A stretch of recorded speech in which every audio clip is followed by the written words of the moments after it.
날씨가 많이 춥습니다. 그래서 오늘은 이런 목장으로 나왔습니다. 어떤 분이 이렇게 얘기했어요. 목사님, 양복이 없으세요? 양복이 없기도 하지만 관심이 없습니다. 무슨 옷을 입은들 어떻습니까? 벗지 않았으면 됐죠.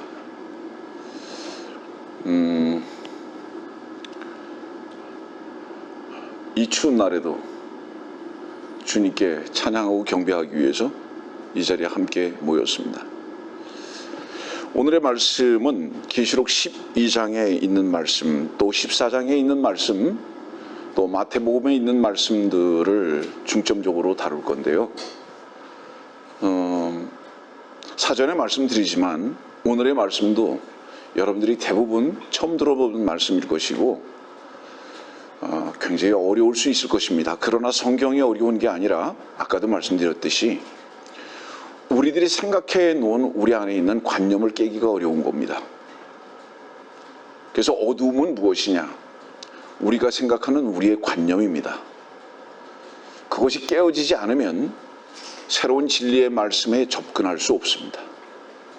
그리고 그 말씀이 우리들에게 말씀의 빛으로 생명으로 비춰줄 수 없음도 여러분들에게 미리 말합니다. 고로 오늘의 설교가 어렵기보다는 여러분들이 그동안 가졌던 그 관념을 깨는 시간이 되기를 생각하면서 이 말씀을 여러분들에게 먼저 전합니다. 계시록 12장에 있는 말씀 17절입니다. 그러자 그 용이 여인에게 분노하여 여인의 시 가운데 남은 자들, 즉 하나님의 계명들을 지키며 예수 그리스도의 증거를 가진 자들과 싸우려고 나가더라. 그 다음에 이제 계시록 14장으로 가겠습니다. 계시록 14장 12절 말씀 봅니다. 여기에 성도들의 인내가 있으며 여기에 하나님의 계명들과 예수의 믿음을 지키는 자들이 있느니라고 하더라.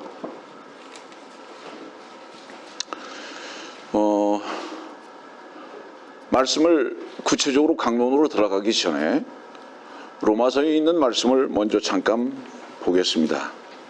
로마서 3장이죠. 말씀이 충돌이 되는 경우들이 있습니다. 네. 성경을 보다 보면 어떤 말씀이 우리가 받아들여야 할 말씀인가? 왜 이 말씀과 저 말씀은 서로 싸우는가? 이런 부분에서 여러분들은 아마 당혹스러울 때가 있을 것입니다. 여기 로마서 3장을 보면 20절부터입니다. 그러므로 율법의 행위로는 그분 앞에 의롭게 될 육체가 없나니 이는 율법을 통해서는 죄의 깨달음이 있음이니라. 그러나 이제는 반전입니다. 그러나 이제는 시제와 함께 앞에 있었던 것들을 완전히 뒤집어 엎어버리는 그 반전이 시작되는 겁니다. 21절이 뭐를 엎어버리는 거죠? 율법의 행위로 의롭게 되고자 했던 모든 일들이 이제는 그거 아니야 라고 딱 뒤집어 엎어버리는 거예요. 그러나 이제는 율법 없이 하나님의 의가 나타났으니 율법과 선지서들을 통해 증거된 것이니라. 무엇이? 하나님의 의가. 그럼 이 하나님의 의가 누구시냐? 주님께서 십자가에 달려 죽으심으로 말미암아 의를 이루어 버리신 것입니다. 곧 하나님의 의는 예수 그리스도를 믿음으로 인한 것으로 모든 자와 믿는 모든 자에게 미치나니 차별이 없느니라. 그 뒤로 넘어가 보세요. 27절. 그러므로 자랑할 데가 어디 있느냐? 있을 수 없느니라. 무슨 법으로냐? 율법의 법으로냐? 행위의 법으로냐? 아니라 오직 믿음의 법에 의해서니라. 그러므로 우리는 사람의 율법의 행위들이 없이 믿음으로 의롭게 된다고 단정하노라. 잊지 말고 잘 말씀을 보세요, 여러분들. 그 다음에 이제 에베소서로 한번 가봅시다. 에베소서로 가보세요. 2장입니다.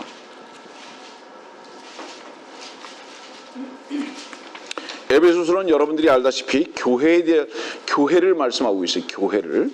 그 에베소서 2장의 말씀 보니까 아주 우리에게 위로가 되는 말씀이고 여러분들이 많은 경우에 외우고 있을 거예요. 8절 9절 보겠습니다.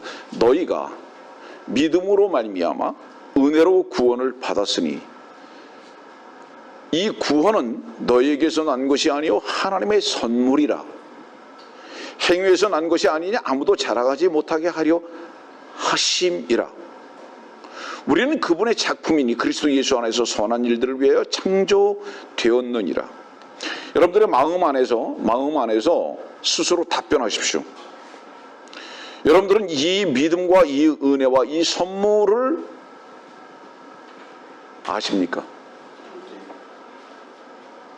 그것은 우리들의 어떤 행위에 의한 것이 아니라 우리의 모순된 행위를 대신하신 주 예수 그리스도의 행위의 완성 때문이었던 것을 우리는 받아들였습니다. 아멘. 그렇습니다.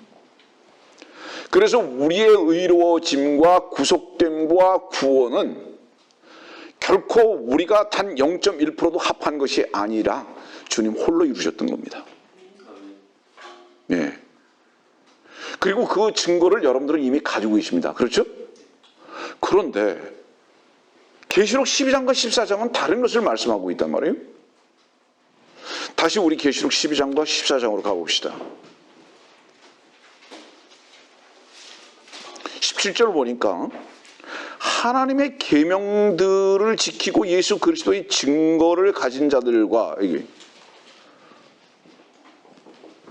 두 가지를 다 해요. 그런데 하나님의 계명들을 복수로 말씀하고 계시고요. 예수 그리스도의 증거를 단수로 말씀하고 계십니다. 아까도 여러분들에게 말씀드렸지만 왜 계명들이라는 복수로 사용하고 계시느냐? 하나님께서 사람들에게 행위를 요구하실 때는 구체적이고 그 다음에 항상 시간적으로도 그럴 뿐만 아니라 가지수로도 여러 가지를 제시하시면서 모든 걸 다 지켜야 한다고 말씀하시기 때문에 계명들이라는 복수로 말씀하십니다. 다시 말하면 사람들에게 의를 이루기 위해서는 너희들 자신이 의롭기를 원하느냐? 너희들 자신이 구원을 받기를 원하느냐? 그러면 계명들이라는 복수를 지켜야 한다. 어떤 한 가지가 아니라 이 말씀이에요. 그래서 복수로 말씀하고 계신 거예요. 그런데 예수 그리스도의 증거라는 단수로 또 제시하십니다. 조금 아까 여러분들은 뭘 봤죠? 로마서 3장을 봤고 에베소서 2장을 봤죠. 믿음으로 의롭게 되었다. 그 믿음은 믿음들이 아니죠. 왜 믿음이죠? 주님께서 모든 계명들을 이루어 버리시고 의가 되신 이것을 받아들인 겁니다.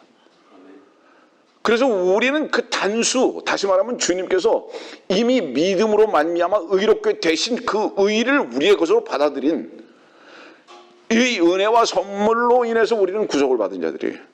근데 계시록은 왜 이렇게 12장에 보니까 두 가지를 다 말씀하고 계실까? 그 다음에 14장에도 보니까 이렇게 또 얘기하잖아요. 12절입니다. 여기에 성도들의 인내가 있으며 여기에 하나님의 계명들과 예수의 믿음을 지키는 자들이 있느니라고 하더라. 여기도 마찬가지예요. 복수가 나옵니다. 하나님의 계명들과 예수의 믿음을 지키는 자. 이거 단수예요. 예수 믿음은. 주님은 모든 것의 시작과 끝이십니다. 맞죠? 그분이 무엇을 우리들에게 제시하시기도 하시지만 그 제시하신 것을 스스로 다 완성을 해버리시기도 하시는 분이십니다. 그러면 그분이 시작과 끝이라는 것은 뭐냐면 그분의 시작과 그분의 끝 가운데에는 누구만 계시다는 겁니까? 오직 알파와 오메가 되신 주님 한 분만 계시다는 것을 의미합니다. 개입시키지 말아요, 너희들을. 모든 게 하나님의 일이다 이 말이에요. 시작하는 것도 하나님이고 마치는 것도 하나님이다 이 말이에요. 너희는 중간에 끼어들지 마라 이 말씀입니다. 우리가 십자가에 반드시 죽어야 하는 이유가 뭔지 아세요? 하나님의 일에 개입하는 것을 그분은 금하신 것입니다. 하나님의 일은 하나님께서 하시겠다는 얘기예요. 그래서 그분이 알파가 되시고 오메가가 되신 것입니다. 그러면 이 계시록 12장과 14장은 누구를 대상해서 말씀하고 계실까요? 분명히 우리들은 아닌데 말이죠. 그럼 다시 12장으로 갑시다. 그 용이 여인에게 분노하여, 용이 누구죠? 옛 뱀입니다. 마귀 사탄이에요. 여인에게 분노하여 여인의 씨 가운데에 남은 자들, 이 부분을 좀 설명을 해야 합니다. 여인의 씨, 창세기 3장으로 가볼까요?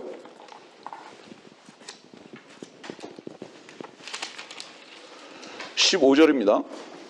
내가 너와 여자 사이에 또 네 씨와 그녀의 씨 사이에 저기를 두리니, 여기 마찬가지예요. 이 지금 계시록 12장에 있는 이 말씀의 근거를 지금 창세기 3장 15절은 제시하고 있는 거예요. 이 여인의 씨와 그녀의 씨와 저기를 두어요. 그러면 이 그녀의 씨가 누구죠? 여러분들이 알다시피 마태복음으로 갑시다. 오늘의 말씀을 조금 집에서 듣는 분들도 공부하면서 듣기를 간절히 원하는 것은 여러분들이 처음 듣는 말씀일 가능성이 많기 때문입니다. 왜냐하면 지금 이렇게 서론으로 여러분들에게 어프로치 하고 있지만은 사실은 좀 더 구체적으로 힘든 가운데로 들어갈 수밖에 없기 때문입니다. 마태복음 1장 21절입니다.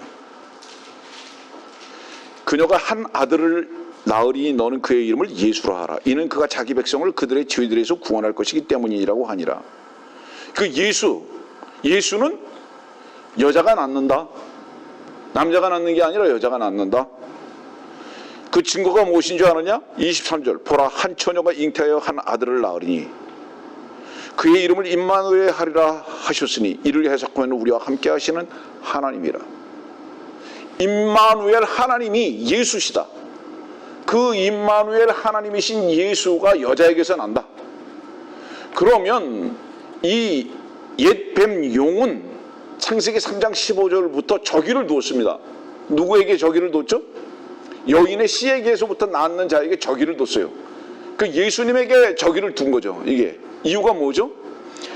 예수 그리스도가 생명으로 말미암아 낳는 자들에 대해서 극도로 민감한 겁니다.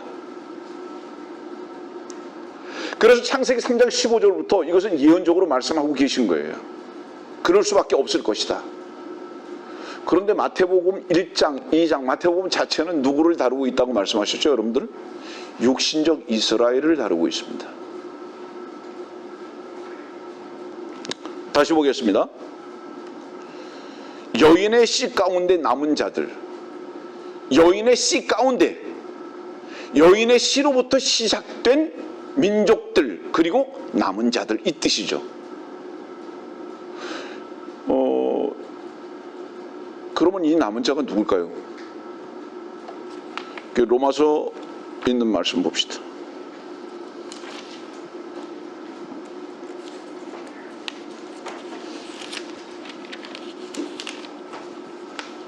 로마서 11장.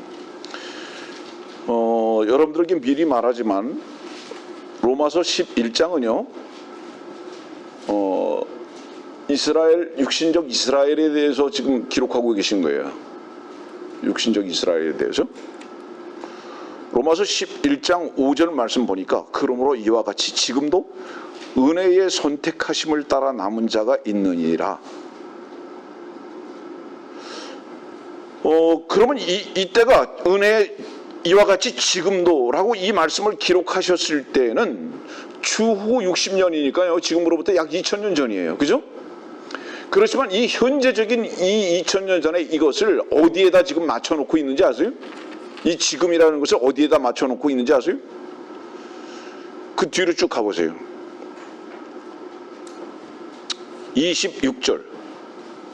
로마서 11장 26절입니다. 이래서 어려워지는 거예요. 차츰차츰. 25절부터 26절. 형제들아 너희가 스스로 지혜 있는 채 하지 않게 하기 위하여 이 신비를 너희가 모르기를 내가 원치 아니하노니 이는 이방인들의 충만함이 차기까지는 이스라엘의 일부가 완고하게 된 것이라. 여기 때를 말합니다. 이방인들의 충만함이 차기까지라는 어떤 시제를 말하고 있어요. 때. 바로 이때가 언제냐? 온 이스라엘이 구원을 받는 바로 그때다. 그러면 바로 이때가 언제입니까? 이제 지금 곧 우리 앞에 있어요. 무엇을 다루고 있죠? 로마서 11장과 남은 자들, 로마서 11장과 지금 계시록 12장에 남은 자들, 여인의 씨 가운데 남은 자들, 누구를 다루고 있죠? 그리고 언제를 향하고 있죠? 이방인의 때가 찰 때, 그때 남은 자들입니다. 거기를 향하고 있죠. 근데 그들은 어떠해야 하느냐? 교회와 똑같지 않고 하나님의 계명들도 지켜야 한다. 그리고 예수의 증거도 가지고 있어야 된다. 가지고 있어야 된다. 예수 그리스도의 증거도 가지고 있어야 된다. 다른 표현은 뭐죠? 예수님을 믿기도 하고 하나님께서 구약에 그들에게 요구하신 계명도 지켜야 하는 바로 그때를 말씀하고 계십니다. 이유가 무엇이냐? 여러분들은 이미 잘 알다시피 계시록 4장 1절에서 교회는 이미 휴거됐습니다.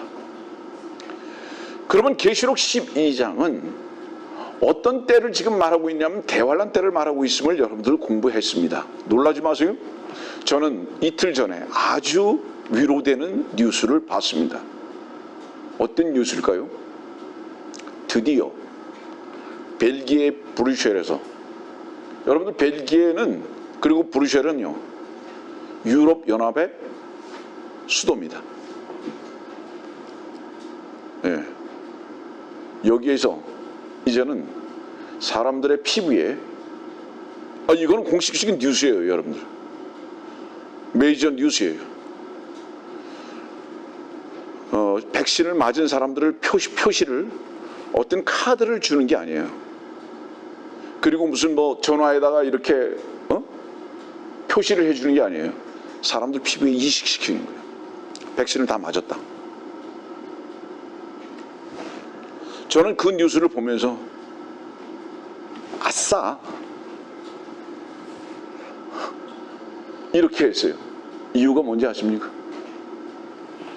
자, 여러분들에게 그동안 말씀 안 드렸는데요, 바이러스의 전 세계의 창궐은 인류 역사상 처음 있는 일입니다. 그럼 이것이 전 세계에 퍼진 이유는 뭘까요? 전 세계 사람들에게 백신을 맞아야 한다는 그 필요성과 절대적인 요구를 하기 위해서 이 바이러스가 시작된 거예요. 그리고 여러분들은 2차, 3차에 걸쳐서 백신을 맞았어요. 안 맞은 사람은 어떠죠? 형법으로 다스렸습니까? 감옥 갔습니까? 아니죠. 여러분 계시록 다른 곳에 보세요. 뭐라고 말씀하시고 계시나?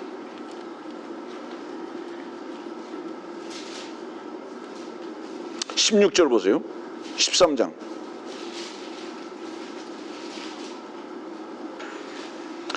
그가 모든 자, 즉 작은 자나 큰 자, 부자나 가난한 자, 자유자나 종이나 그들의 오른손이나 이마에 표를 받게 하고 그 표나 그 짐승의 이름이나 그의 이름의 숫자를 지닌 사람을 제외하고는 아무도 사거나 팔 수 없게 하더라. 지혜가 여기에 있으니 지각이 있는 자는 그 짐승의 숫자를 헤아려보라. 그것은 한 사람의 숫자이니 그의 숫자는 666이니라. 맞게 하고, 이건 뭐를 말하는지 아세요, 여러분들? 안 맞으면 감옥 보내겠다는 뜻이 아니에요. 사람들에게 맞을 수밖에 없도록 한다 이 말이에요. 밥 먹으러 가도요 못 들어간대요. 백신 안 맞았기 때문에. 학원을 가려고 해도 백신 안 맞았으니까 오지 말래요. 감옥에 가두진 않아요.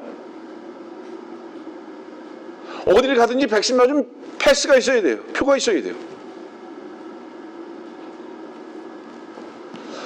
활동하려면 백신 안 맞으면 안 되게 만들어 버렸어요. 여기 여러분들 지금 계시록 13장도 보세요. 안 맞고는 못 베길 정도의 상황으로 가버리는 거예요. 왜? 안 맞으면 어떻다는 거예요? 안 맞으면 사고나 팔 수가 없어요. 마켓 못 가요. 안 맞을 수가 있어야죠. 법적으로 안 맞으면 감옥에 집어넣겠다 이렇게 말하지 않았어요. 사람들이 먹고 사는 것 같이 절실한 게 있어요? 없잖아요. 식당 못 오게 하잖아요. 마켓을 가도 전부 다 표시가 있어야 돼요. 이것이 의미하는 바가 뭘까요? 적그리스도의 표를 누구나 자원해서 맞을 수 있도록 분위기를 조성해 나갔습니다. 지난 2년 동안. 지금 단원에서 말씀드립니다. 이 지금 코로나19의 백신이 적그리스도의 표라고 말하는 게 아니에요. 적그리스도의 표를 모든 사람들이 저항하지 아니하고 자연스럽게 그 필요에 의해서 맞을 수 있는 분위기를 전 세계 사람들한테 조성하기 시작한 것을 말하는 것입니다, 여러분들. 이건 무엇을 의미하죠? 아, 교회는 휴거 될 때가 바로 앞에 왔다. 주께서 우리를 반드시 속히 부르실 것이다. 그래서 제가 이렇게 말한 거예요. 아싸! 이렇게 말한 거예요. 드디어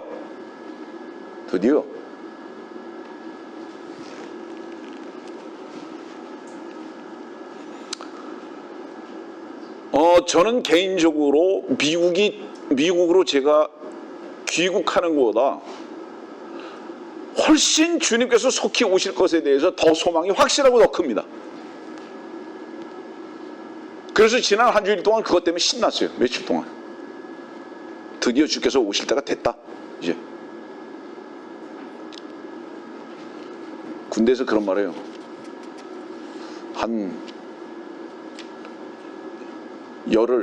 제대한 열을 남겨놓고요. 거꾸로 매달아놔도 열을 못 가냐? 그렇게 말해요. 여러분들이요, 힘듭니까? 외롭습니까? 어렵습니까? 억울합니까? 거꾸로 매달아놔도요, 주님 속히 오십니다. 아멘입니다. 네. 우리 서로 위로하자. 네. 조금만 더 기다리다. 다 왔다. 그래서 제가 얼마나 기쁜지 몰라요. 아까도 지난번에도 말씀드렸지만 꼴 보기 싫은 사람들 때문이 결코 아니고요. 내가 육신의 몸을 입고 이 땅에 있는 것 자체가 너무 싫은 거예요. 저에게 유일한 기쁨이 있다면 뭔지 아십니까? 여러분들에게 이 진리의 말씀을 전하고 가르치는 거예요. 그 외에 없어요. 이 땅에 있어야 하는 이유가 없어요. 즐거움이 없어요. 그러면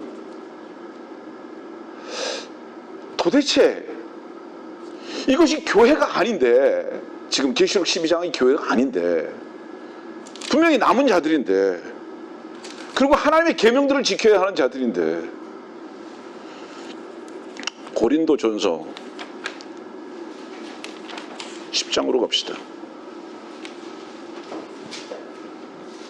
많은 경우에 오해가 생기는 이유가 이런 거죠. 성경을 잘못 해석하고 오해가 생기는 이유. 고린도전서 10장 32절입니다. 유대인에게나 이방인에게나 하나님의 교회에게나 아무도 거치는 자가 되지 말라. 성경은 모두 교회에게 주신 말씀 아니에요. 유대인에게도 주셨고 이방인에게도 주셨고 하나님이 교회에게도 주셨어요. 성경은 세 부류 사람들에게 주셨다는 거죠. 그러면 계시록 12장과 14장은 그 대상이 누구라는 거예요? 누구예요? 유대인이라는 거예요.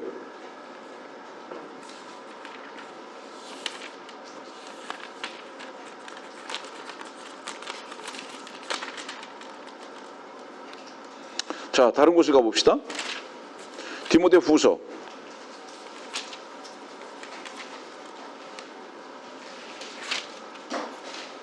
2장 15절. 디모데후서 2장 15절. 오랜만에 이 말씀들 전하고 있죠. 내가 진리의 말씀을 올바로 나누고,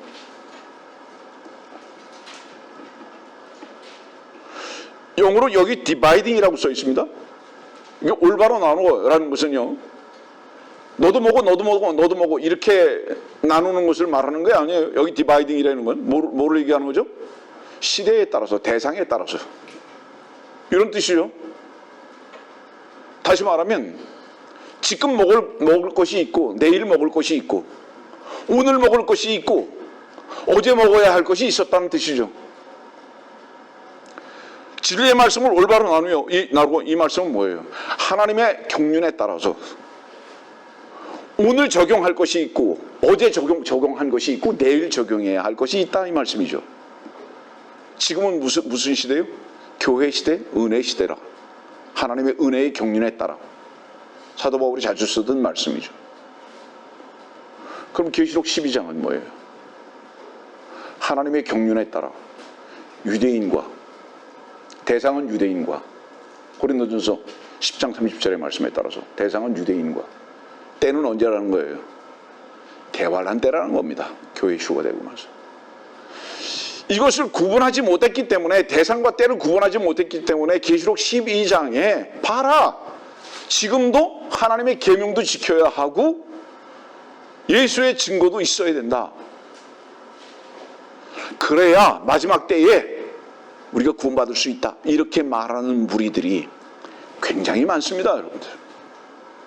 자, 오늘 지금까지 전한 말씀은 서론임을 여러분들에게 먼저 말합니다. 왜 이렇게 서론을 먼저 말을 많이 했을까요? 여러분들에게 많이 가르쳐 줬을까요? 본질적인 부분에서 사람들은 오해하고 있기 때문에 이 본질적인 부분과 서론을 여러분들에게 사전에 설명드릴 수밖에 없었던 것입니다. 마태복음 6장으로 가죠.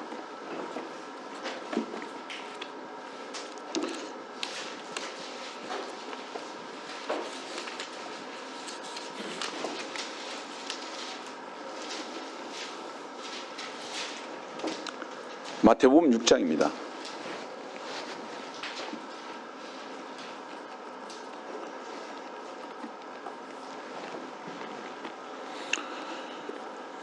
(31절) 그러므로 무엇을 먹을까 무엇을 마실까 무엇을 입을까라고 말하며 염려하지 말라. 잠깐 주목하세요. 먼저 먹을까 마실까 입을까. 왜 필요하죠? 이 세 가지가 필요한 이유가 뭐죠? 여러분들이 몸이 살아있기 때문이죠. 그렇죠? 네, 몸이 살아있기 때문이죠. 근데요, 그 뒤로 가면 이상한 말씀이 나옵니다. 어떤 말씀이 나오는지 아세요? 33절을 보세요. 오히려 너희는 먼저 하나님의 나라와 그분의 의를 구하라. 오늘 여러분들에게 마태복음에 나오고 있는 하나님의 나라라는 말씀에 대한 이 부분이 굉장히 중요하고 또 어려운 말씀이 될 거예요. 이 마태복음 6장에 있는 하나님의 나라에 대해서 제가 조금씩 다루긴 했지만 오늘같이 디테일하게 가르쳐 드린 적은 없어요. 여기 보니까 먹을 거 마실 거 무엇을 입을까? 이거는 몸이 있어야 되는 건데요. 근데 하나님의 나라는요, 이게 불필요한 거예요. 하나님의 나라는 이게 왜 불필요한 건지 아십니까? 하나님의 나라는요, 먹고 마시는 게 아니에요. 자,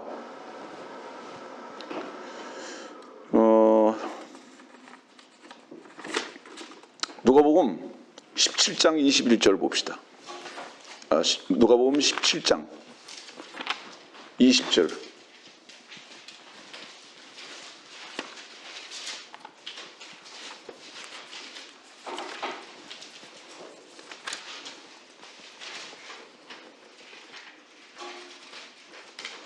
(20절) 21절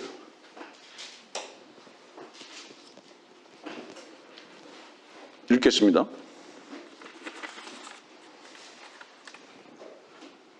주께서 언제 하나님의 나라가 오겠느냐는 바리새인들의 질문을 받고 그들에게 대답하여 말씀하시기를 하나님의 나라는 볼 수 있게 오는 것이 아니니라. 또 사람들이 보라 여기 있다 또는 보라 저기 있다고도 말하지 못하리니 보라 이는 하나님의 나라가 너희 안에 있기 때문이라고 하시더라. 하나님의 나라는 볼 수 있게 오는 것이 아니다. 그 육신적인 나라가 아니다 이 말이에요. 하나님의 나라는.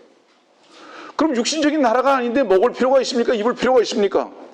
하나님의 나라는 뭐라고 말씀하셨어요, 여러분들? 하나님의 나라는 먹는 거 아니다, 보는 거 아니다. 그래서 하나님의 나라는 먹고 마시는 게 아니다. 오직 뭐라고 그랬어요? 의와 화평과 기쁨이다. 하나님의 나라는 그걸 뭐라는 거예요?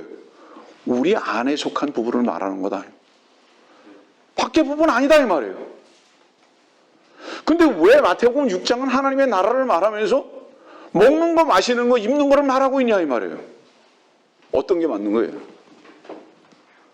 하나님께서 실수하신 겁니까? 아니 분명히 먹고 마시는 것이 아니라 그러고 볼 수 있게 오는 것이 아니라 그랬는데 왜 마태복음 6장에는 먹는 거, 마시는 거, 입는 거 이런 거 아니라고 말하면서 하나님의 나라를 왜 말하고 있냐 이 말이에요. 설명해 보세요, 여러분. 뭔가 두 가지가 동시에 충족돼야 돼요. 그렇죠? 동시에 두 가지가 충족돼야 돼요.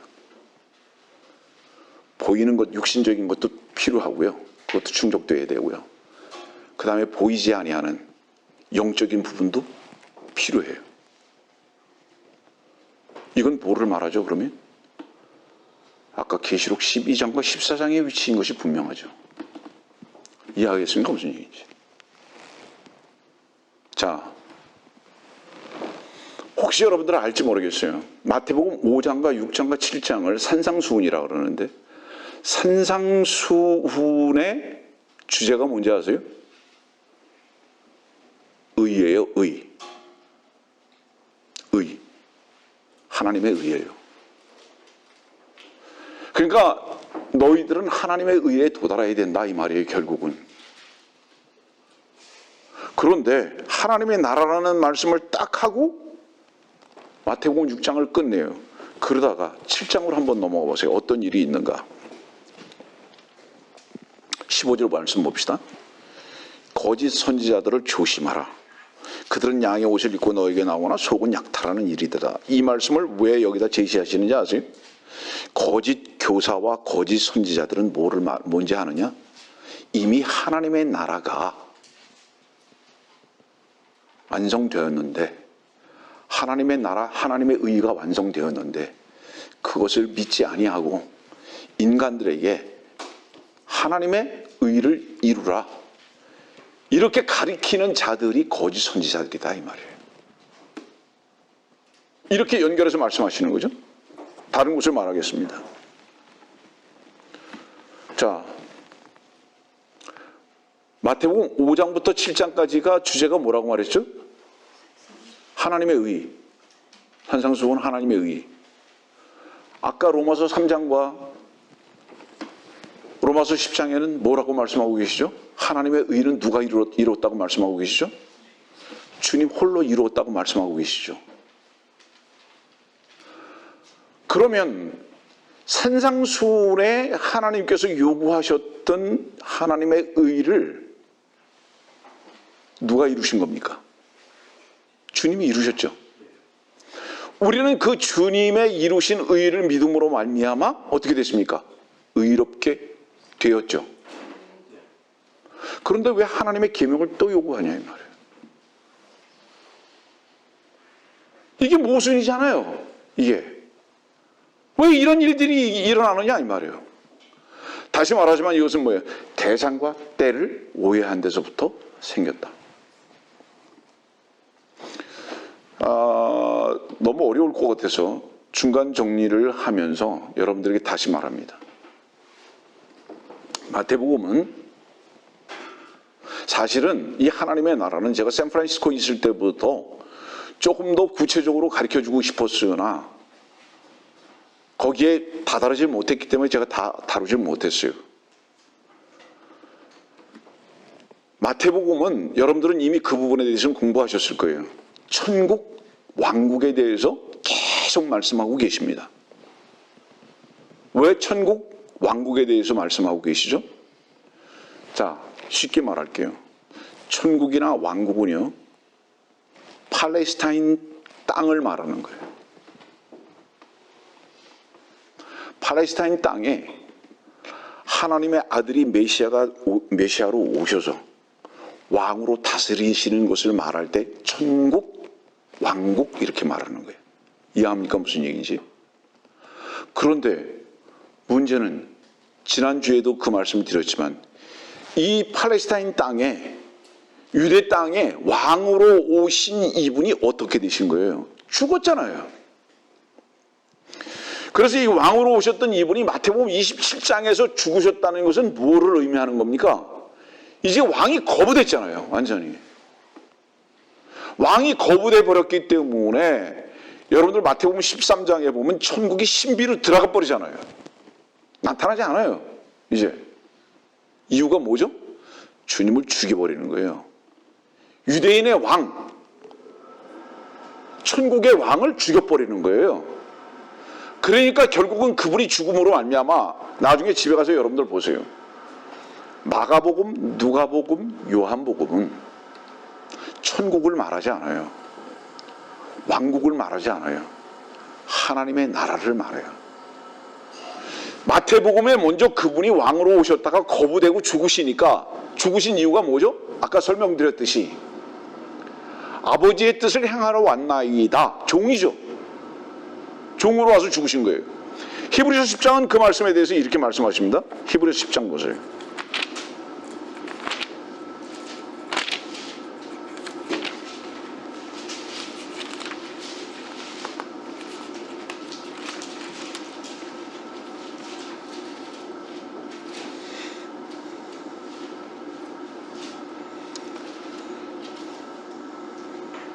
(7절입니다) 그때 여기 그때가 언제죠? 주의 몸이 희생제물이 되셨을 바로 그때입니다. 5절부터 6절 말씀 보면 바로 그때 내가 말씀드리기를 오 하나님이여 보소서 두루마리 책에 나에 관하여 기록한 것과 같이 주의 뜻을 행하려고 내가 왔나이다 하였노라 하셨도다. 이 주의 뜻은 무엇이냐? 9절 말씀 보니까 그때 말씀하시기를 오 하나님이여 보소서 주의 뜻을 행하려고 내가 왔나이다 하셨으니 첫 번째 것을 폐하시면 두 번째 것을 세우려 하심이라. 주의 뜻을 행한 것은 무엇인 줄 아느냐? 첫 번째 것을 폐하시고 두 번째 것을 세우기 위해서 오셨다. 오늘 시간이 많이 가기 때문에 구체적으로 여러분들에게 찾아서 설명하지는 못합니다. 쉬운 것부터 말할게요. 출애굽기가 먼저입니까? 레위기가 먼저입니까? 출애굽기 먼저죠. 하나님의 계명은 출애굽기에 제시되죠. 맞죠? 출애굽기 19장 20장을 보세요. 하나님의 계명이 제시됩니다. 근데 레위기는 뭐죠? 희생 제사를 드리는 것이 나옵니다. 그렇죠. 그 순서가 출애굽기가 먼저 나오고 그 다음에 레위기가 나오는 이유가 뭘까요? 여러분 생각해 보신 적이 있어요? 이거예요. 계명을 주었는데 너희들이 계명을 지킬 수 없는 죄인들이다. 고로 너희들은 희생 제물이 돼야 한다. 이 순서가 이렇게 되어 있는 거예요. 이해하세요? 무슨 얘기지? 하나님께서 이 출애굽기 19장부터 보면 19장이 뭐라고 해요? 이제 우리가 지켜 행하겠나이다 라고 이렇게 담대하게 나와요. 이스라엘 백성들이, 유대인들이. 계명을 주십시오. 우리는 행할 겁니다. 이렇게 나오거든요. 근데 하나님은 그들의 오만을 보신 거예요. 그들을 뭐라고 말씀하시는지 아세요? 여러분들 신명기 32장 찾아보세요. 그들을 향해서 여수르인이라고 말씀하고 있어요. 여수르인은 뭐죠? 목이 곧은 백성, 교만한 백성. 뭐가 교만한 겁니까? 하나님의 계명 우리 지킬 수 있어요. 우리 선하게 살 수 있어요. 우리 의롭게 살 수 있어요. 우리 나 죄 안 질 수 있어요. 말씀만 하세요. 우리 그렇게 살 거예요. 주목하세요. 여러분들의 목표는 그거 아닙니까? 겁박 떨지 마세요. 목에 기름기가 딱 낀 거예요. 나 그렇게 살겠습니다. 하나님께서 내 안에 양심대로 주신대요. 나 살 겁니다. 내가 의지를 다질 겁니다. 나 꼭 그렇게 살게요. 그런 사람들의 이름은 여수론입니다. 그리스도인이 아니에요. 그런 사람들의 다른 이름은 위선자입니다. 그런 사람들의 다른 이름은 바리새인이고 종교인이라고 하는 겁니다. 그런 사람들은. 그래서 출애굽기 19장 20장 보니까 계명을 주셨는데 사람들이 이것을 지킬 줄 불순종할 걸 아세요 벌써 하나님께서. 그러니까 뭐를 준비해 놓으신 거예요? 양. 자, 오늘도 이 말씀을 다시 전합니다. 흰놈의 골짜기라고 들어보셨습니까 여러분들? 불타는 골짜기죠. 다른 표현으로는 지옥불이에요 여러분들. 지옥에 왜 불이 탈까요? 지옥에 불이 타는 이유가 뭔지 아세요? 이 땅에서 마땅히 불태워줘야 할 존재인 자기 자신을 인정하지 않은 자들은 지옥에 가서 타는 거예요. 아세요 여러분들? 그럼 어떤 자들이 불태울 존재인 것을 모르는지 아세요? 나 계명 지킬 수 있어. 나 하나님의 뜻대로 살 거야. 의지를 다지는 거죠. 반드시 그렇게 나는 살 거야. 다시 정의합니다. 출애굽기 19장 20장에 계명을 말씀하셨어요. 그리고 레위기로 넘어가서 희생 제물을 계속 말씀하세요. 왜 그랬을까요? 너희들 계명 못 지켜. 그렇기 때문에 너희들은 죽어야 돼. 불타져야 할 존재들이야. 이거 알려주시기 위해서 출애굽기에 먼저 말씀을 제시하시고 그 다음에 레위기로 가서 희생 제물 제시하시는 거예요. 이해합니까 여러분들? 여러분들이 불타버려야 할 양의 존재로 언제 알게 됩니까? 주의 말씀을 나는 지켜 행할 수 없나이다라는 것을 여러분들이 마음으로 인정했을 때, 그때 불타는 양으로 주님과 함께 십자가에 달려 죽어야 할 수밖에 없는 십자가로 여러분들이 나가게 되는 거예요. 이것을 모르기 때문에 예배당에서 예물을 가져오는 것을 가지고 무엇을 말했죠? 주님께 예물 드렸으니까 주님께서 무엇을 주시겠지. 야, 이 똥강아지들아, 예물은 태워지는 거다. 여러분들 주님께 예물을 드려야 하는 이유가 뭔지 아세요? 주님이 그 예물을 기뻐 받으시는 이유가 뭔지 아세요? 이건 태워줘야 할 것입니다라는 것에 대한 고백이기 때문에 주님께서 기뻐 받으시는 거예요. 그것 가지고 너희들이 돈 가져왔으니까 로또 당첨되듯이 10배로 튀겨줄게.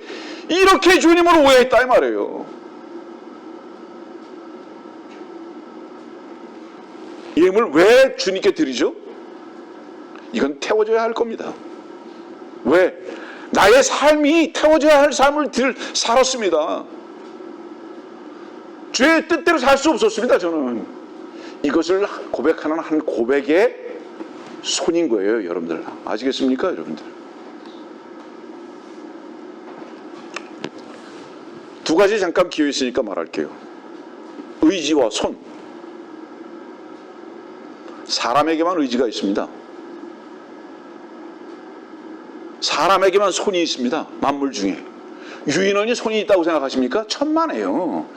유인원은요 손이 있는 게 아니에요. 손발을 그냥 편리할 대로 다 쓰는 것일 뿐이죠. 기어다니는 사람은 없죠. 발로 걸어다니죠. 모든 짐승들 중에서 사람에게만 손이 있죠. 이유가 뭔지 아십니까? 창세기 3장 보세요.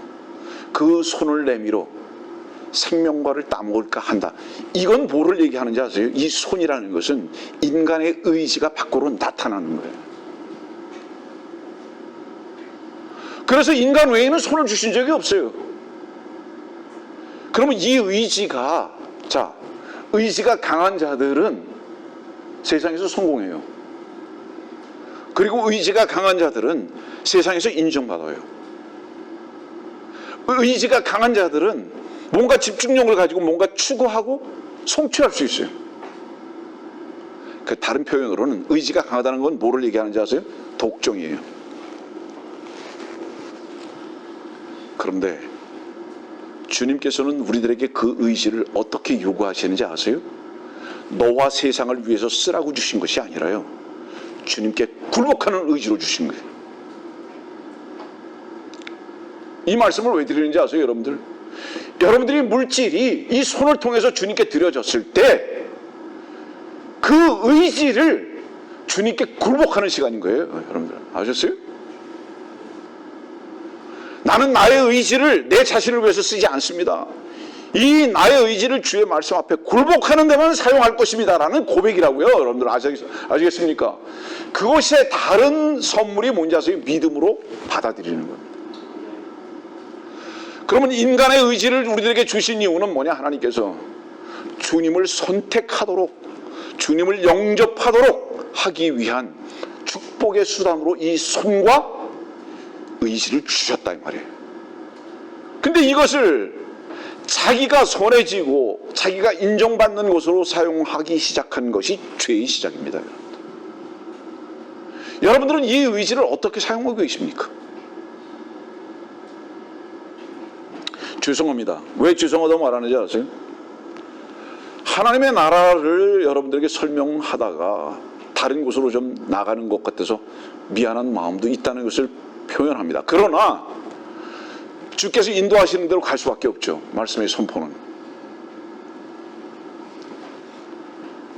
시간이 어떻게 됐습니까? 굉장히 많이 지나갔겠네요. 이제 50분 됐군요. 네, 좀 여유가 있습니다. 다른 곳으로 한번 가봅시다. 마태복음 6장을 봤고요. 네. 그 다음에 우리는 히브리서 10장으로 갔었습니다. 히브리서 10장 우리는 뭐를 다뤘죠? 주님께서 아버지의 뜻, 하나님의 뜻을 행하려고 왔다. 그리고 첫 번째 것을 폐하셨다는 것은 뭐를 의미하죠? 여러분들? 요거 마저 설명을 해야 되는 거예요. 왜 첫 번째 것을 폐해버리셨을까요? 이유가 뭘까요? 계명이죠. 계명과 제물이죠. 약 10년 전에 안식교의 어떤 목사가 저한테 이렇게 말했습니다. 히브리서 10장은 계명을 말하는 것이 아니라 제사를 말하는 겁니다. 이렇게 말했어요. 그래서 제가 당신은 반만 한다. 제사가 왜 생겼냐? 그러면 제사가 생긴 이유는 계명을 지킬 수 없었기 때문에 생긴 거다. 그러면 첫 번째가 폐해졌다는 것은 뭐를 의미하는 것인지 아냐? 제사가 폐해진 것이 아니라 계명이 폐해진 것으로 다 가버린 거다. 히브리 10장은. 왜? 주님께서 그 계명을 잃어버리신 거잖아요. 완성하신 거잖아요. 로마서 10장에 분명히 그렇죠? 네. 율법이 완성이 되셨느니라. 아멘. 그 두 번째 것을 세우심이다 이렇게 말씀하셨잖아요. 이 두 번째 것이 무엇일까요? 인간들의 의지로 하나님의 계명을 지키려고 했던 모든 것들은 결국은 인간들이 죄로 뺏기 입증되지 않았기 때문에, 너희들은 다 죄인이고 위선자들이라는 것으로 뺏기 입증되지 않았기 때문에 다 지옥 갈 수밖에 없는 거예요. 그러니까 주님께서 당신 스스로 지옥을 경험하시고 십자가의 저주가 되셔서, 그러셔서 그 모든 율법의 저주를 폐해버리시고 두 번째 것을 세우셨다. 이거 뭐죠? 하나님의 의가 되셨다. 자, 기회 됐으니까 잠깐 얘기할게요. 가라디아서 3장은 나무에 달려 죽었다 말씀하세요. 주님께서 왜 나무에 달려 죽으셨을까? 십자가가 왜 남을까요? 쇠로 하면 안 될까요? 쇠로 해가지고 뭐 그냥 1000년 동안 계속 쓰면 안 될까요? 그거? 왜 나무로 만드셨을까요? 그 나무가 선악과예요. 그 나무에 달렸다는 것은 뭐를 의미하는지 아세요, 여러분들? 그 나무와 하나됨을 말하는 거예요. 주님께서 선악을 알게 하는 그 나무와 하나가 돼버려서 죽으신 거예요. 그래서 그 나무가 끝쳐버린 거예요, 여러분들. 그리고 주께서 다시 부활이 되셨다는 것은 그 선악을 알게 하는 나무는 끝나버리고 생명의 올리브가 나무가 되셨던 것을 입증하신 것입니다. 그게 십자가의 사건이에요. 다른 곳으로 가죠. 마태복음 19장.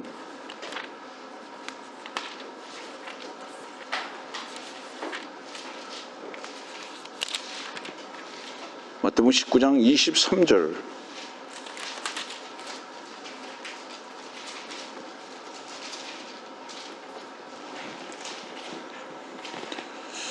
그 후 예수께서 자기 제자들에게 말씀하시기를 진실로 내가 너에게 말하노니 부자가 천국에 들어가는 것은 어려운 일이라. 또다시 내가 너에게 말하노니 낙타가 바늘귀로 들어가는 것이 부자가 하나님의 나라에 들어가는 것보다 더 쉬우니라고 하시더라. 26절. 예수께서 그들을 보시고 그들에게 말씀하시기를 이 일이 사람에게는 불가능하나 하나님께는 모든 것이 가능하니라고 하시더라. 예, 사람은 불가능한 게 뭐죠? 예를 들어서 아브람과 사라는 아이를 낳을 수 없어요. 그러나 하나님께서는 그 말씀의 약속에 따라 이삭을 낳게 하시죠. 하나님은 불가능한 거 없어요. 다 가능하세요. 그래서 그분은 뭐예요? 능력의 하나님이시죠. 여기 말씀 보니까 부자와 낙타에 대해서 말씀하시면서, 낙타와 부자에 대해서 말씀하시면서, 낙타가 바늘귀로 들어가는 것이 부자가 하나님의 나라에 들어가는 것보다 더 쉽다고 말씀하세요. 아이들보다도 더 못해요. 교회의 목사들이. 힘으로도 못 가요 하나님 나라, 돈으로도 못 가요 하나님 나라. 천국은 갈 수 있어요. 천국은 힘으로 갈 수 있어요. 무슨 힘으로 갈 수 있는지 아세요? 자기 의지, 자기 노력. 근데 하나님 나라는 힘으로도 돈으로도 못 가요. 뭐라고 노래하죠? 거듭나면 가는 나라 하나님 나라. 이 육신의 몸부림으로 갈 수 없다 이 말이에요. 하나님의 나라는. 근데 왜 이 육신의 몸으로 몸부림을 쳐가지고 하나님의 나라 들어가려고 그러냐 이 말이에요. 거듭나면 가는 나라 하나님 나라다 이 말이에요. 그러면 누가 거듭날 수 있는 것이냐 이 말이에요. 낙타의 위치를 발견하지 않은 자는 거듭날 수 없다 이 말이에요. 레위기 11장은 낙타에 대해서 말해요. 낙타 뭐죠? 부정한 짐승이에요. 제가 몇 번 말했지만 침례인 요한이 왜 낙타 털의 옷을 입었을까요? 나는 부정한 자입니다. 나는 죄인입니다. 물에 빠져서 죽어야 할 존재입니다. 나는 불에 태워져야 할 곡식입니다. 이것을 고백하는 순간이죠. 침례인 요한은. 낙타가 왜 하나님의 나라에 들어가기 더 쉬운지 아세요? 나는 죄인입니다. 그 낙타인 것을 인정하는 자는 세리와 창기거든요. 세리와 창기 같은 자는 나는 이대로는 안 됩니다. 이 육신을 가지고는 더러움을 계속 나타낼 수밖에 없습니다. 폼만 잡는 거지만, 나는 위선으로 폼을 잡는 거지만, 선하다고 주장하고 싶은 삶을 살지만은 의지를 가지고 내 자신을 나타내고 착하고 선하게 살려고 몸부림을 치기는 하지만은 사실은 하나님께서 보실 때는 네 이름은 여수론이라 이렇게 말씀하시는 그 삶을 살 수밖에 없는 존재지만은 이게 부자예요. 그렇지만 나는 낙타입니다. 나는 부정합니다. 그런 자는 하나님은 하나님께서 가능하게 하신다. 이 말씀이죠. 여러분 창세기에 보면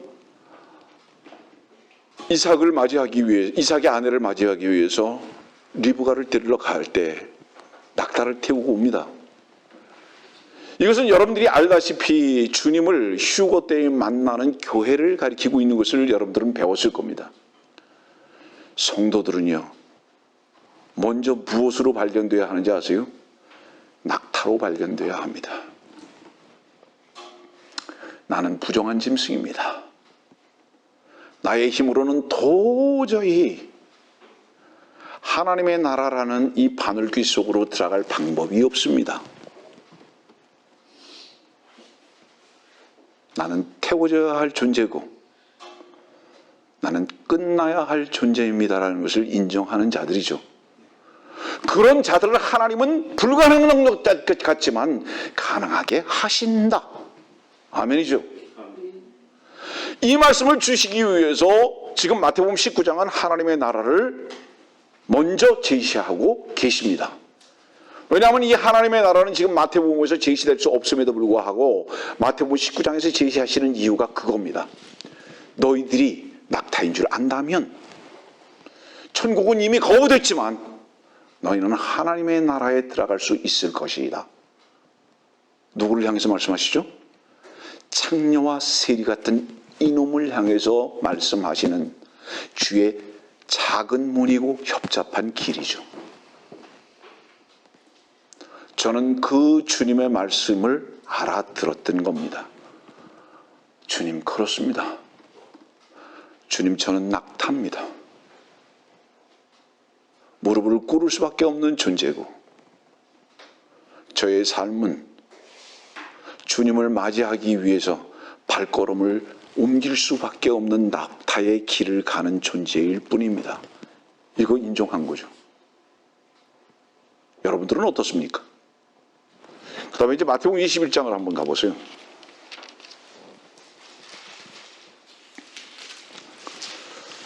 마태복음 21장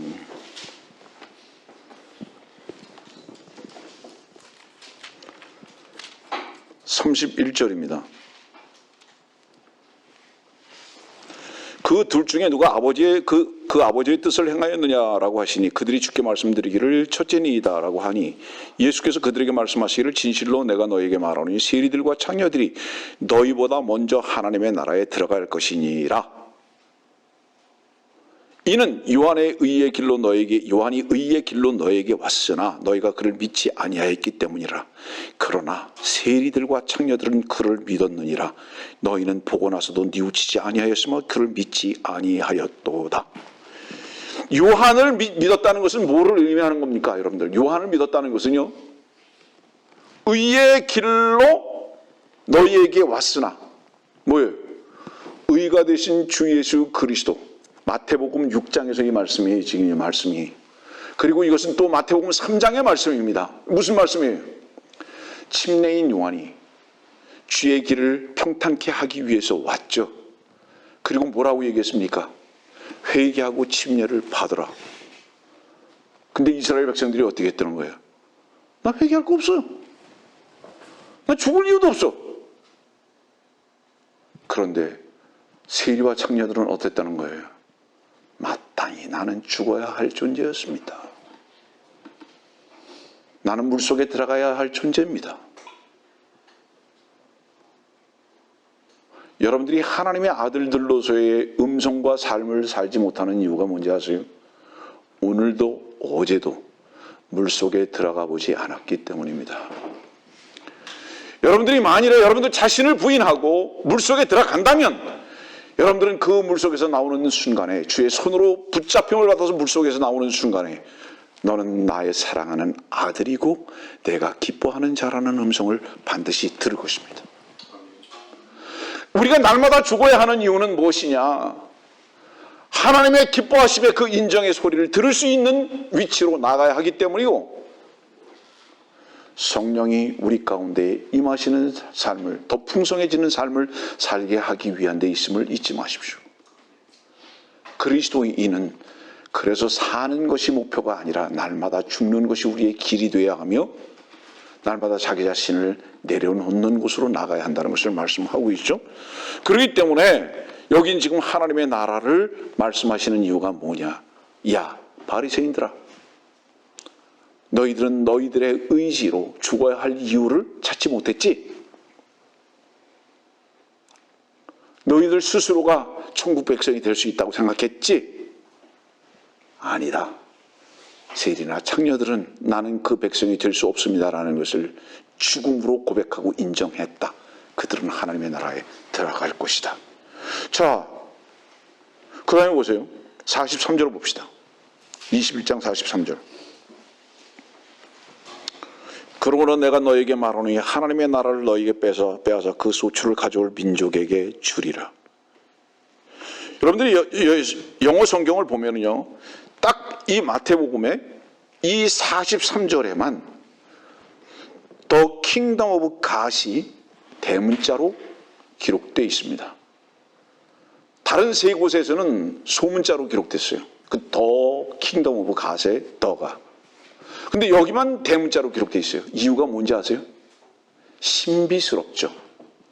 여기만 이런 이유는 이것은 이방인들의 교회 시대를 정확하게 딱 제시하고 있기 때문입니다. 이방인들의 교회 시대, 너희들은 들어갈 자격이 없다. 그러나 이방인들은 이제 새로운 교회 시대가 등장할 거다. 이방인들을 위한 교회 시대가. 그래서 너를 대문자로 딱 기록하고 계십니다. 지금 뭐죠? 하나님의 나라의 백성들입니다, 여러분들. 그건 베드로전서 2장에 있는 말씀대로 독특한 백성이며 거룩한 민족입니다, 여러분들이. 이것을 지금 주님께서는 말씀하고 계시죠. 그런데 놀랍게도요, 마태복음 21장은 무엇에 대해서 말씀하고 계시는지 아세요, 여러분들? 마태복음 21장은요, 그 시작부터 어떻게 말씀하시는지 보세요. 9절 말씀 보니까 호산나 주의 이름으로 오시는 분은 복이 있도다. 지극히 높은 곳에서 호산나라고 하더라. 주님께서요, 예루살렘 성전에 입성하시는 거예요. 무엇으로? 왕으로. 그러면 천국에 지금 메시아로 지금 딱 입성하시는 겁니다. 그분은 천국의 왕이에요. 그 다음에 12절 이하의 말씀 보면은 성전을 다 뒤집어 엎어버리십니다. 왜 뒤집어 엎으실까요? 이분이 당신 자신이 성전에서 하나님의 아들로서 거룩하신 하나님으로부터 경배를 받으셔야 하는데 다른 강도가 있습니다. 거기. 그 다른 강도가 뭐죠? 헤롯이고 대제사장이고 지금으로 얘기하면 뭐예요? 캐톨릭의 교황입니다. 이게 하나님의 성전에 앉아서 자기 자신을 하나님이라고 하는 바로 그 존재를 뒤집어 엎으셔야 되는 거죠. 그 다음에 그 밑에 가보세요. 19절 말씀 보니까 길가에 있는 한 구레의 무화과 나무를 보시고 그 나무에 가셨으나 잎사귀 외에는 아무것도 찾지 못하시자 그 나무를 향하여 말씀하시기를 이제부터 내게서 영원히 열매가 맺히지 못할 것이라고 하시니 그 무화과 나무가 곧 말라버리더라. 이 무화과 나무가 뭐죠? 열매 없는 이스라엘입니다. 이 열매 없는 이스라엘이 생명의 열매가 없는 이 이스라엘이 말라버리죠? 왜 그랬습니까? 메시아이신 주 예수 그리스도를 십자가에 못 박아 버렸기 때문에 그 민족은 말라버렸습니다. 2000년 동안 말라버렸죠. 예? 그 다음에 뭐라고 말씀하시죠? 여기 말씀 보니까 이제 포도원이 나와요. 28장부터 이제 28절부터 이제 포도원이 나오죠. 33절에는 포도원에 즙이 나옵니다. 즙자는 게 나와요. 포도원은 뭐를 말하는지 아세요? 이 포도원은 팔레스타인 땅을 말합니다. 이 팔레스타인 땅에 주님께서 생명의 주로 오셔야 되는데 이 거부해요, 주님을. 21장은 다 무엇을 말하고 있죠? 주님께서 어떻게 그들에 의해서 거부될 것인가, 천국이 어떻게 거부될 것인가를 계속 말씀하고 계세요. 그러다가 42절 말씀에 드디어 어떤 말씀을 하시는지 아세요? 너희는 성경에서 건축자들이 버린 돌이 모퉁이의 머릿돌이 되었도다 하는 이는 주께서 하신 일이라 우리 눈에 기이하도다 하신 말씀을 읽어보지 못하였느냐? 모퉁이의 머릿돌 뭐죠? 피라밋이죠. 피라밋은 방향성이 몇 방향이죠? 5방향입니다. 5곳의 방향성이 있어요. 이 피라밋은 무엇에, 왜 여기 말씀 보니까 기이하도다 그랬잖아요. 미스터리예요. 신비하도다. 이것이 왜 이렇게 신비하죠? 왜 이렇게 미스테리하죠? 이 피라밋 모퉁이 돌들은요, 건축자들이 버린 돌이 그랬잖아요. 이것은 저 이집트 가자 지구에 있는 피라밋만을 말하는 것이 아니라 그것은 하나의 상징적인 것이고요. 이것은 우주의 몸이 되신 예수 그리스도를 가리키고 있습니다. 그렇기 때문에 이게 참 신비하다 이렇게 말하는 거예요. 주님께서 십자가에 달려 돌아가셔서 교회의 머리가 되실 것을 말씀하고 계십니다. 그렇기 때문에 마태복음 21장의 The Kingdom of God은 대문자로 제시됩니다. 예수 그리스도가 교회의 머리 되실 것을 말씀하고 계십니다. 어려울 거예요, 여러분들. 쉽지 않을 것입니다. 공부를 해야 할 이유가 있죠. 그러니까 계속 공부를 해야죠. 이스라엘 백성들은요, 주님을 어떻게 거부했죠? 사도행전 말씀을 보면서 정리해 나가겠습니다. 사도행전 13장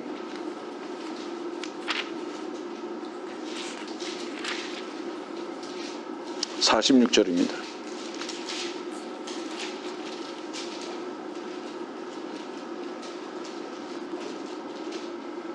그때 바울과 바나바가 담대하게 말하기를 하나님의 말씀을 먼저 너에게 전해야 하는 것이 마땅하나, 여기서 너희가 누구죠? 유대인들입니다. 마땅하나 너희가 그 말씀을 외면하고 너희 스스로가 영생을 받을 자격이 없다고 판단하니 보라, 우리가 이방인들에게로 행하노라. 그들은 영생의 말씀이 필요 없대요. 영생은 누가 얻는 것이죠? 자, 다른 곳으로 넘어가서 마저 이걸 보고서 찾아가겠습니다. 사도행전 18장 6절. 사도행전 18장 6절. 그러나 유대인들이 반박하며 모독하자 그는 옷을 털며 그들에게 말하기를 너희 피가 너희 머리로 돌아갈 것이요 나는 깨끗하니라. 이제부터는 내가 이방인들에게로 가리라고 하더라. 처음에는요 계속 사도행전 18장까지를 계속 유대인들에게 말씀을 전하는 거예요. 주께서 구주가 되셨다고, 그리스도가 되셨다고 계속 말씀을 전하는 거예요. 그들이 거부해요. 그러니까 드디어 이방인들에게 간 겁니다. 여러분들 이방인이었죠? 그래서 사도 바울이 이방인들의 사도라고 그러고요. 그리스도의 복음 은혜의 경륜에 따라서 우리는 지금 현재 어때요? 그리스도께서 우리의 의가 되신 것입니다. 뭐 다른 부분이에요, 여러분들. 그래서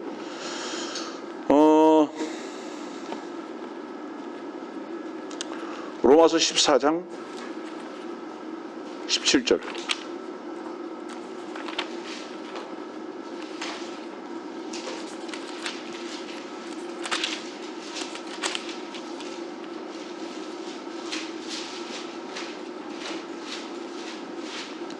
로마서 14장 17절. 하나님의 나라는 먹고 마시는 것이 아니라 다만 성령 안에서 의와 화평과 기쁨이라. 이 육신적인 것이 아니라는 얘기죠. 하나님의 나라는. 아까도 말씀드렸듯이. 그러면 육신적이지 않으려면 어떻게 해야 합니까? 이 답이 요한복음 1장 12절과 3장에 있습니다. 요한복음 1장 12절은 누구든지 하나님의 아들들이 되는 권세를 주셨다고 그랬어요. 어떤 자가? 하나님의 아들을 믿는 자는, 영접하는 자는 하나님의 아들들이 되는 권세를 주셨다고 말해요.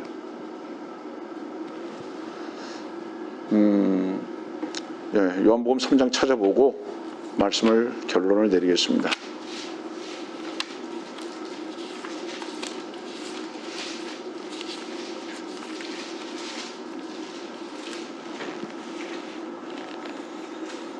(4절부터입니다) 3절부터 요한복음 3장 3절. 예수께서 대답하여 그에게 말씀하시기를 진실로 진실로 내가 너에게 말하노니 사람이 거듭나지 않으면 하나님의 나라를 볼 수 없느니라. 여기서 너가 누구죠? 니고데모 바리새인이죠? 니고데모 바리새인은 어떤 사람이죠? 여술은 중에 대장입니다. 자기 자신이 의롭다고 주장하고 또 의롭게 살 수 있다고 생각하는 사람. 지난번에도 말씀드렸지만 그는 밤에 행하는 자입니다. 3장 2절 보세요. 그가 밤에 예수께 와서. 주님은 빛이십니다. 근데 여술은 바리새인은 밤에 행합니다. 어두움의 자식들입니다. 근데 그에게 뭐라고 말씀하세요? 너 그렇게 최선을 다하면 안 되는 거야. 그럼 밤에 다니는 거야. 그거 가지고 하나님의 나라 들어갈 수 있다고 생각하냐? 볼 수 있다고 생각하냐? 거듭나야 돼. 천국은 이 눈으로 볼 수 있는 겁니다. 하나님의 나라는 어떻게 볼 수 있는지 아세요? 거듭난 진리의 영과 주의 말씀의 빛으로만 볼 수 있습니다. 그건 이 눈으로 볼 수 있는 것이 아니에요. 그래서 거듭나라고 말씀하시잖아요. 그러면 어떻게 해야 거듭날 수 있는가? 이 말씀만 전하고 마칩니다. 요한복음 13장. 어떻게 해야 거듭날 수 있는가?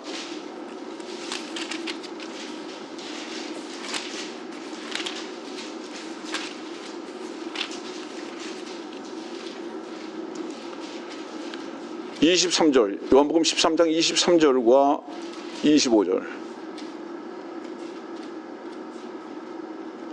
그때 주의 제자 가운데 한 사람, 왜 이름이 기록되어 있지 않죠? 곧 예수께서 사랑하시던 자가 예수의 품에 기대어 있더라. 25절. 그러자 그가 예수의 가슴에 의지한테 주의 가슴에 주께 말씀드리기를 주여 그가 누구니까? 라고 하니, 여기서 보니까요, 그때라는 시제가 나옵니다.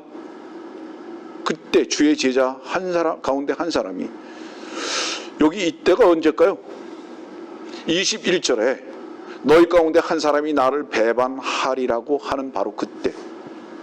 이 배반은 뭐죠? 유다 이스카리옷이 예수 그리스도를 십자가에 못 박혀 버리도록 은삼십에 팔은 바로 그때죠. 그때 그 예수의 품에 기대어 있습니다. 주님의 가슴에 찔리심은, 그 가슴에 피가 흘리심은 바로 나를 구속하시기 위해서뿐만 아니라 나의 생명이 되시기 위한 피 흘리심입니다. 그래서 나는 그리스도와 함께 죽고 그리스도와 함께 살 수밖에 없는 존재입니다라는 것을 이 지금 주의 만찬석상에서 요한은 상징적으로 보여주고 있는 거죠. 주님, 나는 오늘 이후로 없습니다. 나는 주님의 죽으심과 함께 동참되어서 나는 끝났습니다. 나는 당신의 가슴에 들어가 있는 존재고 주님은 내 안에 계십니다. 그래서 더 이상 나는 나의 이름이 없습니다. 이 고백의 시간이죠. 여러분들은 이 고백의 시간에 동참해 보신 적이 있으십니까? 그리고는 요한복음 21장은 이 말씀을 어떻게 종결하십니까?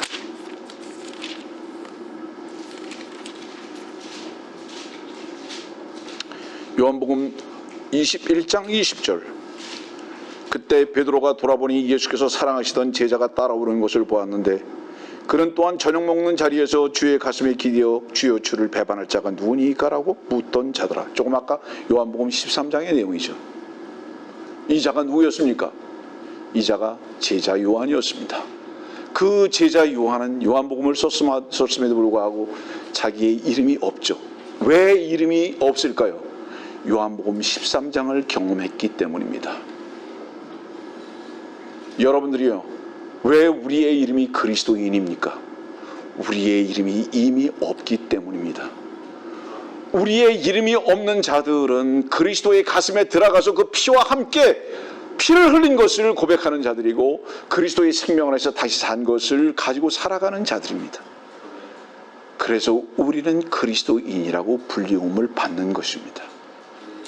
우리들의 삶이 우리의 삶이 아니라 그리스도인의 삶이 된다면 우리는 복된 삶입니다. 그것이 능력의 삶이며 자유의 삶입니다. 그것이 하나님의 나라의 백성으로서의 살아가는 삶입니다. 오늘 우리는 계시록 12장에서 14장과 그 다음에 마태복음 6장에서 19장과 21장으로 넘어가면서 하나님의 나라와 천국에 대해서 공부를 했습니다. 많이 부족합니다, 시간상으로. 그러나 요약해서 이 말씀을 드리면 천국은 유대인과 팔레스타인인들에게 해당된 겁니다. 국한된 거예요. 하나님의 나라는 그것을 거부하고 예수 그리스도 메시아이신 것을 십자가 못 박혀 죽어버리고 난 후에 우리가 그의 피로 구원받고 거듭난 무리들인 우리들을 향해서 말씀하시는 것을 하나님의 나라라고 말합니다. 여러분들이요, 거듭나셨습니까?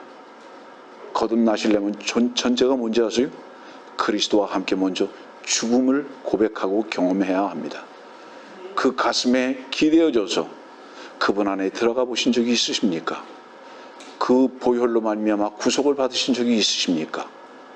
뿐만 아니라 그 생명의 피로 말미암아 다시 산 증거를 가진 자들은 하나님의 나라의 백성으로서의 사는 삶이 무엇인 줄을 경험하는 삶을 사는 것입니다.